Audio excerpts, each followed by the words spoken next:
আসসালামু আলাইকুম সম্মানিত দর্শক শ্রোতা। এই মুহূর্তে দূরেও কাছে দেশ ও প্রবাসে যে যেখান থেকে আমাদের আজকের এই প্রতিবেদন দেখছেন সকলকে আন্তরিক শুভেচ্ছা এবং অভিনন্দন জানাচ্ছি। দর্শক শ্রোতা, আজকে আমরা কথা বলছি ইন্দোনেশিয়ান স্মার্ট নেপিয়ার ঘাস নিয়ে।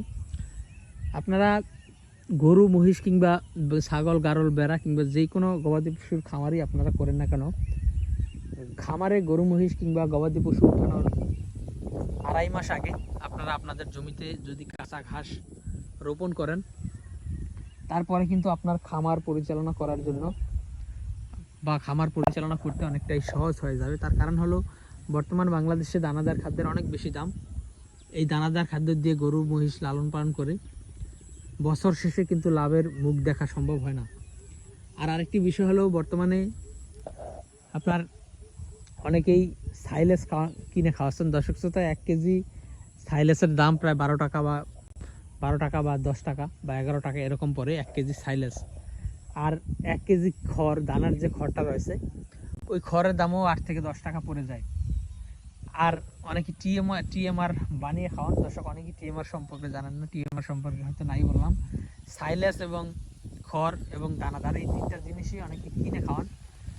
দর্শক শ্রোতা, এই সাইলেস, খড় কিংবা দানাদার এই সকল খাবারের থেকে কিন্তু এই কাঁচা ঘাসের দামও কম এবং কাঁচা ঘাসের আপনার চাষ করতে কিন্তু আরও বেশি সহজ।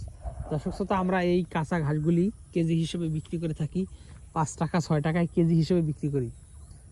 যেখানে 1 কেজি ধানের খড়, সেই খড়ের দাম 10 টাকা, যেখানে 1 কেজি সাইলেসের দাম হলো 12 টাকা, সেখানে 1 কেজি কাঁচা ঘাস আমরা বিক্রি করি 5 টাকা 6 টাকা। বুঝতে পারছেন, এই কাঁচা ঘাসের দাম কিন্তু অর্ধেক পড়ে। আর আপনি যদি আপনার জমিতে কাঁচা ঘাস রোপণ করেন, সেক্ষেত্রে আপনার 1 কেজি কাঁচা ঘাস উৎপাদন করতে 1.5 টাকা খরচ পড়বে। তো দর্শক, বুঝতে পারছেন। আর যত খাবারের নাম আমি বলেছি, দানাদার কিংবা সাইলেস কিংবা খের, এই সকল খাবারের থেকে এই কাঁচা ঘাসই কিন্তু গরু সবচেয়ে বেশি পছন্দ করে কিংবা সবচেয়ে বেশি খায় এবং সবচেয়ে বেশি উপকার কিন্তু এই কাঁচা ঘাসই। তো দর্শক, আপনি বুঝতেই পারছেন, যদি আপনি খামার করেন অবশ্যই আপনি দানাদার, সাইলেস কিংবা খড় এইসবের দিকে না ঝুঁকে অবশ্যই আপনার খামারে গরু মহিষ উঠানোর 2.5 মাস আগে আপনি আপনার জমিতে ঘাস রোপণ করবেন। জমি যদি না থাকে তাহলে লিজ দেবেন, তারপর আপনি ঘাস রোপণ করবেন এবং ঘাস দিয়ে যদি আপনি খামার করেন, তখন আপনি অবশ্যই আপনার এই খামারে কিন্তু সাকসেস হবেন কিংবা লাভবান হবেন। তো দর্শক, আজকে ভিডিওটি শেষ করলাম। সকলকে অসংখ্য ধন্যবাদ।